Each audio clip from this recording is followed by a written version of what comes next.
Don't forget, like, subscribe and share. Today, PhD and famous Islamic scholar Dr. Mufti Rashid Ahmed Alvi.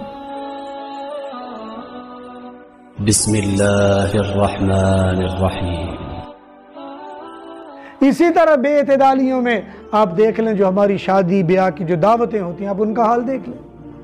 उन दावतों में हम क्या देखते हैं कि हम कोशिश करते हैं कि दावत में लिस्ट उन लोगों की बनाएं जिनकी तरफ से हमें पता है कि जी मैंने उसको न्यूंदरा डाला था, वो मुझे वापस देगा, और कापियाँ बनाकर हमने घरों में रखी होती हैं।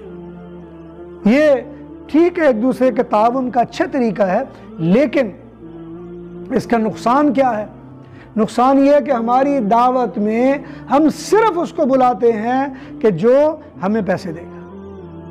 और नबी अलैहिस्सलाम ने फरमाया कि जिस दावत में 3 किस्म के लोग शरीक ना हो वो दावत नहीं है, वो तो ऐसे ही है जैसे रूढ़ी पर जमा हुए और रूढ़ी खोद के उठ के चले गए। अब वो 3 कौन कौन से लोग हैं? पहले नंबर पर आपके वो अजीज़ व अकारिब जिनको आप बुलाना चाहते हैं। दूसरे नंबर के लोग वो आपके नेक परहेजगार मुत्तकी लोग जो आपके दीन और आपके दीनी तालीमात से वाबस्ता और जुड़े हुए हैं।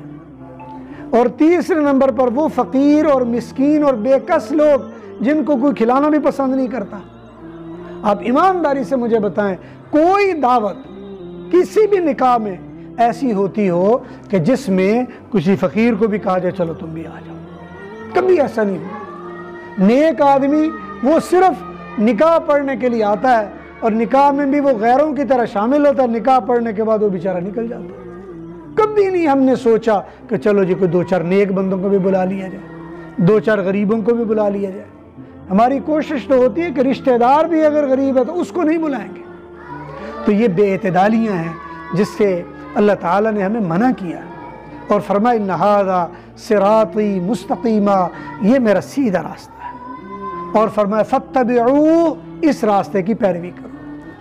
बेइतदाली अपनी ज़िंदगी में ना पैदा करो, और अपनी ज़िंदगियों में ना इंसाफ़ी ना पैदा करो, जुल्म व सितम ना पैदा करो, ज़्यादतियाँ ना पैदा करो, किसी के साथ ऐसा अमल ना पैदा करो जिससे वो बेचारा अज़ियत में मुब्तला हो जाए।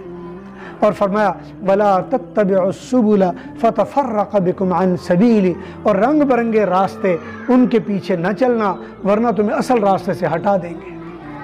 तो मेरे मुहतरम, ये जितनी भी हमारी दीनी तालीमात हैं ये हमारी ज़िंदगी में एतदाल पैदा करती हैं, ये आपस में मोहब्बत पैदा करती हैं, ये आपस में उल्फत पैदा करती हैं, ये हमें एक दूसरे से जोड़ती हैं, एक दूसरे के करीब करती हैं, एक दूसरे की गमखारी मुआनसत मोहब्बत पैदा करती हैं, और एक दूसरे के साथ हमारा हमदर्दी वाला और हुस्न सलूक वाला जज्बा पैदा करती है। और ये वो चीज़ है जिसके बदले में अल्लाह तबारक व तआला हमें सवाब देते हैं।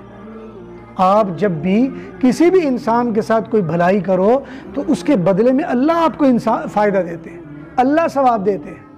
आप अगर किसी को खाना खिला देते हो, आप अगर किसी को पानी पिला देते हो, आप अगर किसी को चाय पिला देते हो, आप अगर किसी के काम आ जाते हो, आप अगर किसी की मुश्किल हल कर देते हो, आप किसी बीमार की दादरसी कर लेते हो, किसी मजलूम की मदद कर देते हो, किसी मांगने वाले की जो ऐसा हो जिसके बारे में आपको पता है ये आदि मुजरिम नहीं है बल्कि ये वाक़अतन डिज़र्व करता है, ज़रूरतमंद है, और मैं इसको जानता हूँ, तो बजाय इसके कि वो आपके आगे हाथ फैलाए, हाथ फैलाने से पहले आप उसकी मदद कर दीजिए।